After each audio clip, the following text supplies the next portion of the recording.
From Curb Your Enthusiasm to Moesha and Bounce TV's most watched series debut, Act Your Age, this actress and comedian has kept us laughing for over 3 decades. Yes, this weekend she's going to be performing at Nate Jackson's Super Funny Comedy Club in Tacoma, and joining us in studio is the incredible Kym Whitley. Hello, Kym. Hey, ladies. So excited to have you here. And huge congrats, because your new series, Act Your Age, had a killer debut. Oh my gosh, tell us all about the show. Oh, absolutely. Act Your Age is on Bounce TV, and it's with me, Tisha Campbell, Yvette Nicole Brown, and we came out, was it 3 Saturdays ago, and we broke records with 2.14 million viewers. It's amazing. Beautiful. Yes. And it's kind of like Golden Girls vibes, right? Yeah, see, it's a Golden Girls, I think, with a little sprinkle of Sex in the City. Yeah. Ooh, yes. Very funny. Very it's good. like back in the day, sitcoms where you could laugh out loud.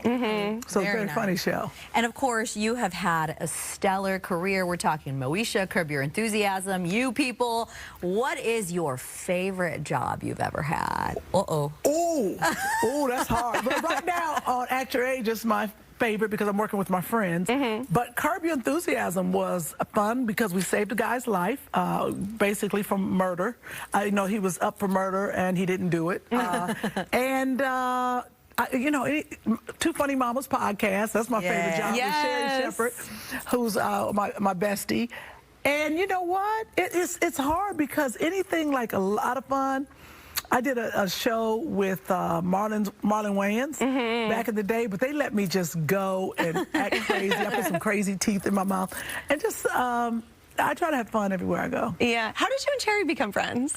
That is so funny. Sherri and I lived across the street from each other when we were struggling comedians. She was a law secretary, and I went over her house one day. Well, I saw her in the comedy club, but then I went over her apartment, and I was like, you don't have any furniture. No, no. Well, she had a bunch of wigs. She had wigs and wigs. I was like, wait a minute. I said, we should take some of these wigs and maybe make you a couch.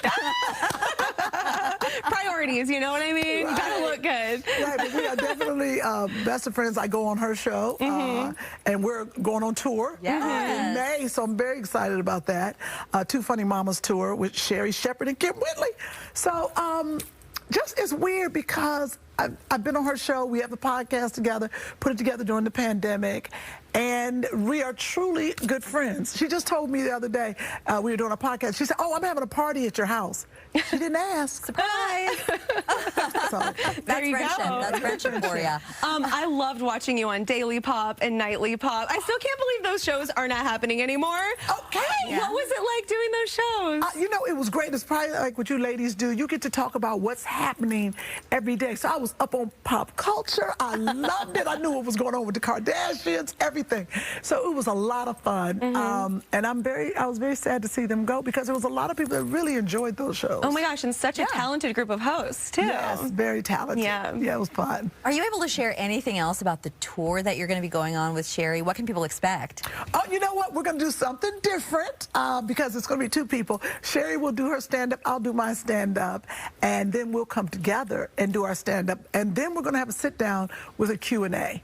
Fun. We do that, and then we bring other comics with us. We're going to have Sherri Shepherd and friends, like Kym Whitley and friends. Like, we'll bring some comics with us. Oh, that's fun. That's awesome. So it's going to be a lot of fun, and we're going to be in New Jersey, Philadelphia, and Pennsylvania. I believe those are all. Cool. And East they can Coast. go to sherrishowtv.com to get the tickets. Awesome. Absolutely. I mean, you've had such a cool career. What was your big break?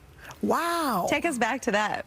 My big break. These are deep questions. Wait a minute. My big, see, what do we consider our big break? When I made it on the cover of the National Enquirer? Is that your big break? Like, when do you say, oh, I made it? You know, I would say, you know, I started out on a play called Beauty Shop. We went across the country. But next Friday was my first movie. Yes. But I still, it was, you know, I still was very young. And then it's hard because I did a series, Young and Hungry. Yeah. You know, that everyone loved, and that was pretty good. So it might have been Curb that really put me on everybody's radar, but still very hard to say. Yeah. my big break. I'm going to have to think of that. You've just been working hard. That's what it is. There it is. There it is. I've been working hard. So, you know, we talk to comedians often, and I would say the majority of them are men. So talk to me about your experience as a comic, but also a woman in the industry. Wow, I love that. And actually, this is my first show since the comedian David A. Arnold passed away. And David, we went on tour together a lot, and it was interesting how things happened because David said, I'm going to use your celebrity to get me in the clubs, but once they see me, they're going to keep me in the clubs. And then he started selling out everywhere. Oh my gosh. And he was a very good friend of mine and a comedy buddy. Like tonight over at Nate Jackson's Super Funny Comedy Club, I'm going to bring Buddy Lewis. Buddy Lewis is another very good friend of mine who's going to share the stage. So in this business, people expect you, for some reason, black comedians, women, to be blue. And blue means to be kind of filthy. All female comics of color are not filthy. And I remember Larry David, we were in the car when we were filming Curb, and he was driving. He was like, "Are you blue?" And I was like, first of all, what does that mean? And we talked about it, and I said, I can't be, but I also could be clean. So in this business, I think why we were talking about this the other day, that we started that way because we had to fight to get on stage. And if the men are being kind of blue and racy, women, we felt like we had to come up behind them. Like we always wore pants and a hat. I always wore a big T-shirt because you didn't want to show your body parts, because what happens is women in the audience, there's jealousy, we don't think that you're funny, but we didn't want people to see us and see our bodies and look at us first. You wanted everyone to see you're funny. So I think it's changing now. Of course it is. Women are being women. We're being sexy and who we are. But in the beginning, we dressed like boys. Yeah, I feel like only in the last few years have I seen girls like being more comfortable on stage, like dressing cute and dressing whatever your particular style is.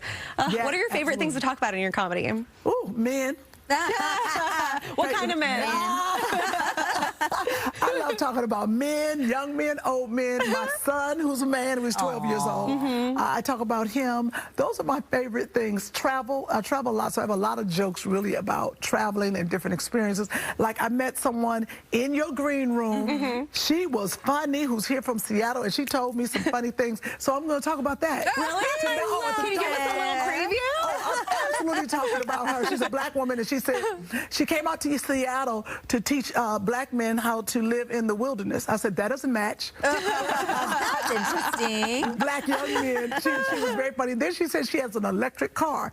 I said, well, good, come to the show tonight. She was like, it takes 2 hours to charge, and it only goes 30 miles. I was like, that's how it is so Seattle, though. So Seattle. Are you kidding me? And then you have an underwater tunnel that I'm telling you, that was the longest tunnel. I thought I was like, am I in Alaska? That's the 99. What is That's the 99. That's the shortcut. No, they should put a sign up that says you're entering a tunnel going under the ocean, then it was going down, and you're going to be in here for a minute. Like, I started having a panic attack. I was like, when is it over? Yeah, you have to pay extra to go in that tunnel, too. Then it curves. It's not even free. I think they should have, like, windows so you can see the fish go by or something. Yeah, so, Kym, you're so awesome. Thank you for coming in today and making us laugh. Oh, well, thank you. I had a good time, ladies, and you're just so bright and cute. Let me cross my legs. You too.